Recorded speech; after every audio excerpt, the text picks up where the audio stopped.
Friend, welcome back to civil Gyan. आप सभी का अपने इस यूट्यूब चैनल सिविल ज्ञान में स्वागत है।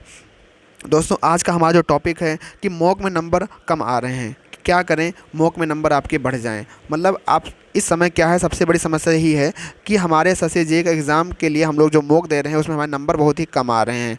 हो सकता है किसी का 100 आ रहा हो या 100 से कम 90 ही आ रहा हो, 95 ही आ रहा हो। तो बहुत सी प्रॉब्लम है कि नंबर सबके कम आ रहे हैं। तो अब हम क्या करें कि हमारे नंबर ये जो है एग्ज़ाम तक बढ़ जाएं, और कैसे बढ़ जाएं, 150 प्लस पहुंच जाएं या 130 पे पहुंच जाए। तो क्या करना होगा, ऐसे कौन सी ऐसी टेक्निक या ऐसी कौन सी निंजा टेक्निक अपनाएं कि हमारे नंबर बढ़ जाएं। तो आज उन सभी बातों की चर्चा हम इस वीडियो के माध्यम से करने वाले हैं। अगर आप चैनल पर नए हैं, चैनल को सब्सक्राइब ज़रूर कर लीजिएगा, ठीक है। चलो हम बात करते हैं कि करना क्या होता है। जैसे देखो, आप सभी लोग क्या करते हो कि जो एसएससी जेईई का एग्ज़ाम है, आप लोग क्या करते हो कि आप फुल मॉक आप दे रहे हो। तो फुल मॉक जब आप देने जाते हो तो फुल मॉक में आप देखते होगे कि 200 का आपका है।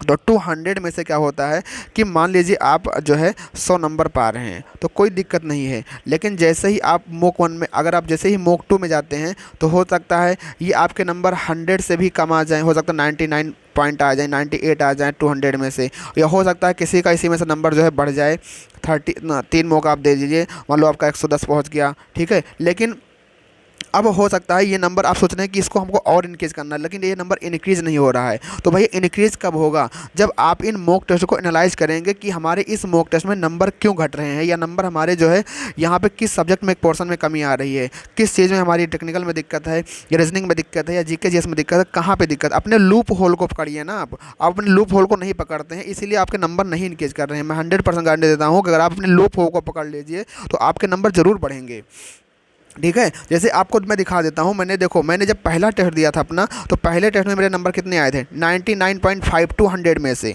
99.5 200 में से। और मैं जो है इसको बहुत ही मतलब जो है 1 आवर 30 मिनट में, 2 आवर्स में मैंने नहीं किया था इसको, मैंने इतने में अटैम्प्ट कर दिया था। 99.5 आवर्स में 99 में इतना आया था। मतलब आप देख रहे हैं। फिर उसका सेकंड जब मॉक दिया तो उसमें नंबर कितने हो गए? 107.5 बढ़ गए, ठीक है। तो मैंने ये देखा कि यहाँ पे किस सब्जेक्ट में मेरी कमी थी।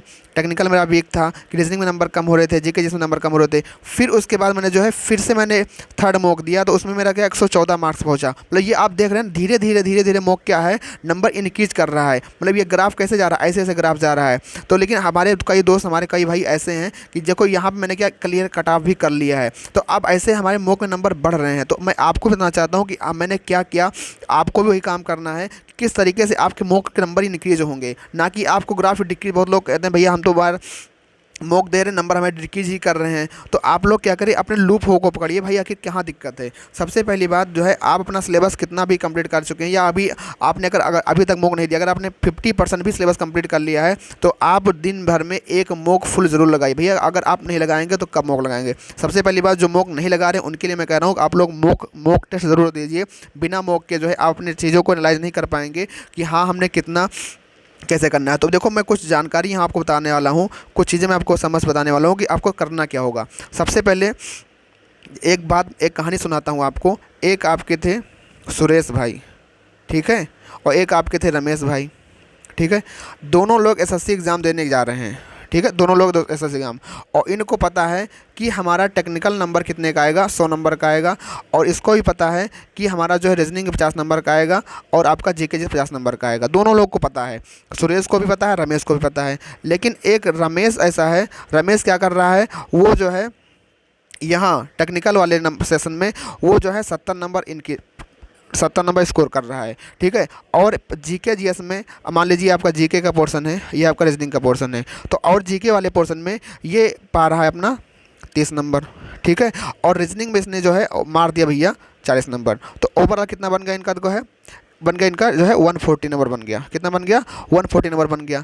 अब सुरेश भाई क्या है, रात दिन एक किए हैं कि टेक्निकल में हम 100 में 80 85 90 नंबर लेकर आएंगे। लेकिन होता क्या है कि टेक्निकल का पेपर कुछ इस तरीके से बन जाता है कि ये जो है इसमें जो है 60 number he on an average मान लो 60 से 70 नंबर के बीच में ये भी पा जाते हैं, इन्हीं के साथ में पा जाते हैं। लेकिन ये जीके और रीजनिंग पे ध्यान नहीं दे रहे हैं, ये कह रहे हैं कि हमको टेक्निकल में अच्छा कर लेना है, या हो सकता है ये रीजनिंग पे ज़्यादा ध्यान नहीं दे रहे हैं, इस पे नहीं ध्यान दे रहे हैं। और ये रमेश जो है ये दोनों ये अपने आप को हर चीज़ को बैलेंस लेके चल रहा है, मतलब आपको जीके जीएस का पोर्शन भी अच्छा बैलेंस कर रहा है और अपना टेक्निकल का बैलेंस अच्छा कर रहा है। और ये भाई साहब ये जो है जीके में जो है 20 नंबर पाते हैं, ठीक है। और रीजनिंग भाई उस समय लंदी आ गई, तो रीजनिंग में ये मान लीजिए 20 नंबर ही एवरेज पा रहे हैं, तो इनका कुल मिला के कितना बन रहा है, 110 नंबर बन रहा है। तो अब ये बताओ, ठीक है, तो अब बताओ ये सही है कि ये सही है, सुरेश भाई सही, रमेश सही भाई सही है। तो आपको बताना, यहाँ पे आपको पता करना। देखिए ये भाई जो है थोड़ा गलती कहाँ कर रहे हैं कि जीके जीएस में इन्होंने ध्यान नहीं दे रहा, क्योंकि भाई देखो आपका जो प्री एग्ज़ाम है, आपका जो प्री का एग्ज़ाम है, तो प्री एग्ज़ाम में क्या होता है कि आपको दोनों चीज़ों को बैलेंस करनी होती है, टेक्निकल को भी नॉन टेक्निकल को भी। अगर आप नॉन टेक को ज़रा सा भी थोड़ा वो लेकर चलेंगे तो आप जो है लैग कर जाएंगे, आप जो है नंबर नहीं स्कोर कर पाएंगे। टेक्निकल में आप कितना भी कर लीजिए, ये भाई साहब जो है दोनों नंबर, मतलब हमारे कहने का मतलब क्या है, मैं इस कहानी का मतलब आपको बताना चाहता हूँ कि आपको दोनों चीज़ों को बैलेंस करके चलना है, चाहे आपका वो टेक्निकल का हो, चाहे आपका जो है रीजनिंग का पोर्शन हो, चाहे आपका वो जीके जीएस का पोर्शन हो, आपको सभी को लेके चलना है। तो अब आप जब भी आप मॉक टेस्ट दीजिए, तो मॉक टेस्ट जब भी आप दीजिए तो एनालाइज करिए कि मॉक टेस्ट में हमारे किस पोर्शन में कमी है, रीजनिंग में कमी है, जीके जीएस में कमी है, या आपके टेक्निकल में कमी है। तो जिस चीज़ में कमी उस पर आप काम कीजिए। अगर आप रीजनिंग के नंबर 40+ नंबर आप नहीं पा रहे हैं तो आप बहुत ही ख़राब सिचुएशन में चल रहे हैं। आपको रीजनिंग में 40+ नंबर लेके आना ही आना है, यहाँ तक कि लोग 45+ नंबर तक लेके आते हैं रीजनिंग के अंदर। तो आप लोग जो है रीजनिंग में, आप रीजनिंग पे भी आप काम करिए, बिना बिना बिना इस पे काम के नहीं नंबर इंक्रीज करेगा। देखो आप नंबर 110 मान लो, 110 नंबर किसी का आ रहा है फुल मार्क्स में, तो हो सकता है वो 50 से 60 नंबर आराम से 60 नंबर अपना जो है टेक्निकल में लेके आ रहा होगा, ठीक है। और जो आपका 100 नंबर का जो रीजनिंग बचता है और आपका जो जीके जीएस बचता है, यहाँ पे आप जो है हो सकता है 85 नंबर लेके आ रहा हूँ, या हो सकता है कोई 40 नंबर लेकर आ रहा हो। क्यों? क्योंकि आपने जीके जीएस रीजनिंग पे काम नहीं किया है। तो अब मेरा कहने का मतलब है कि सब चीज़ को बैलेंस लेके चलना है, बिना बैलेंस के आप जो है प्री क्वालिफाइड अच्छे से नहीं कर पाएंगे, या आप इतना नहीं हो पाएगा। ये तो बात आप लोग समझ लीजिए कि बिना नॉन टेक के कुछ नहीं होने वाला है। तो अब आपको मैं बताना चाहता हूँ कि आपको कैसे अपने नंबर को इंक्रीज करना होगा। और देखो और एक बात है, नंबर कम आने के, नंबर मॉक में नंबर कम आने के बाद ये भी हो सकते हैं, हो सकता है कि आपने अभी तक एसएससी जेई के सारे पीवाईक्यू पे ना काम किए हों।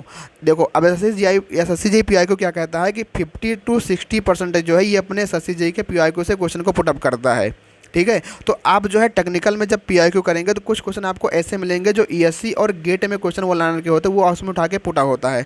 अब जो बंदा एसएससी जेईई के पीआईक्यू सारे सॉल्व कर रखा है, अगर उसको मॉक टेस्ट में देखने को मिलेगा तो उसको तो वो उड़ा डालेगा, तुरंत उड़ा डालेगा। और जो भाई साहब पीआईक्यू नहीं किया होगा तो वो कहाँ उड़ा पाएगा, नहीं उड़ा पाएगा। तो उससे वजह से भी उसकी वजह से भी आपके मॉक में नंबर कम हो जाएंगे, नहीं कम हो जाएंगे, बिल्कुल हो जाएंगे, क्योंकि आपने उन तरीक़ों के क्वेश्चन को नहीं देखा होगा।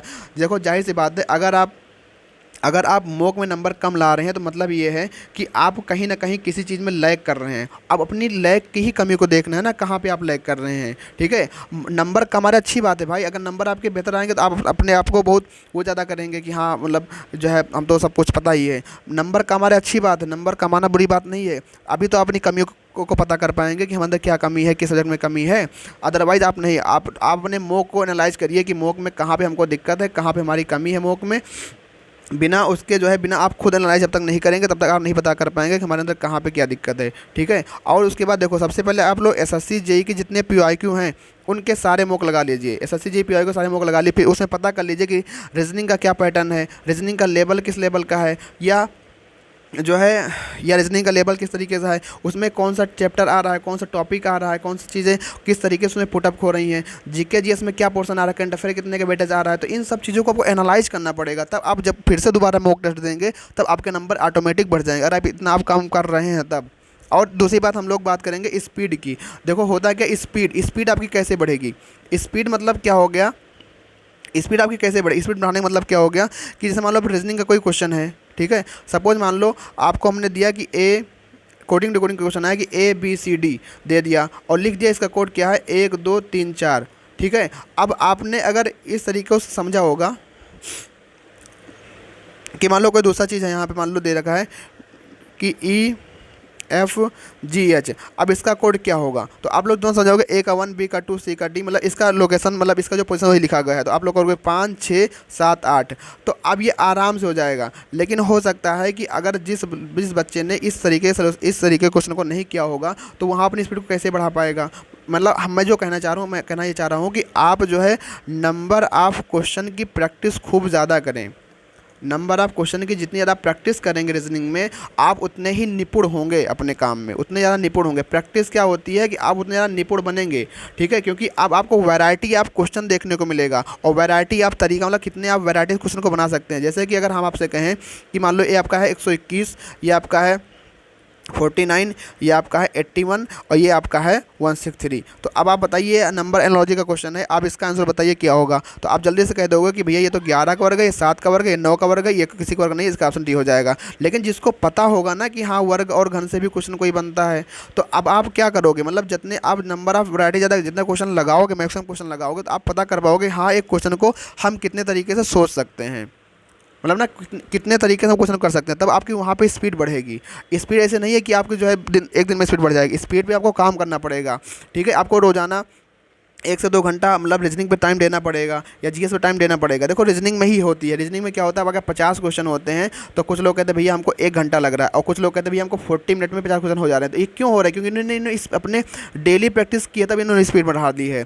अब मान लो कोई क्वेश्चन आपके सामने आएगा, कोई मान लो कोडिंग डिकोडिंग का कोई सामने क्वेश्चन आता है, या एनालॉजी कोई क्वेश्चन आता है, तो आप क्या सोचते हैं, एक टाइम पे एक सोच रहे हो भैया इसका पहले का ऑप्शन पहले से होगा, पहले का दूसरे से होगा। अब मान लो ये नहीं बना, फिर पहले का लास्ट से आखिर, मतलब आपको तुरंत वहाँ पे दिमाग हिट करना चाहिए। मतलब कोई क्वेश्चन सामने आए तो तुरंत फटाफट होना चाहिए दिमाग में यार कि हाँ ये इस तरीके से हो सकता है, तभी आपकी स्पीड बढ़ेगी। और इसके लिए क्या करना होगा, आपको नंबर ऑफ क्वेश्चन लगाने होंगे, ज़्यादा से ज़्यादा क्वेश्चन लगाने होंगे। आप SSC JEE CHSL के, MTS के, CGL के, उसके अपने खुद भी SSC JEE PY को लगा डालिए, उसमें देखिए किस पैटर्न को फॉलो किया है। जैसे मान लो आप SSC JEE जब PY को लगाओगे तो उनको एक उनको बेस मानिए, उनको आधार मान के मानिए कि अगर मान लो कोडिंग डिकोडिंग का कोई क्वेश्चन इसने अगर पूछा है SSC JEE में, तो पहले हम उन आधारों को मानेंगे कि मान लो हो सकता है इसने अपोजिट से पूछ लिया हो सकता है पोजीशन लेटर से पूछ लिया हो सकता है कि इसने कुछ ऐसे पूछ लिया हो कि वावेल कंसोनेंट करके हो गया हो। तो मतलब जब आप क्वेश्चन लगाओगे तभी आपको जानकारी मिलेगी कि हाँ इस क्वेश्चन को कितने तरीके से हम लोग अटेम्प्ट कर सकते हैं। ये कैसे है, ये प्रैक्टिस से आपके ही आएगा।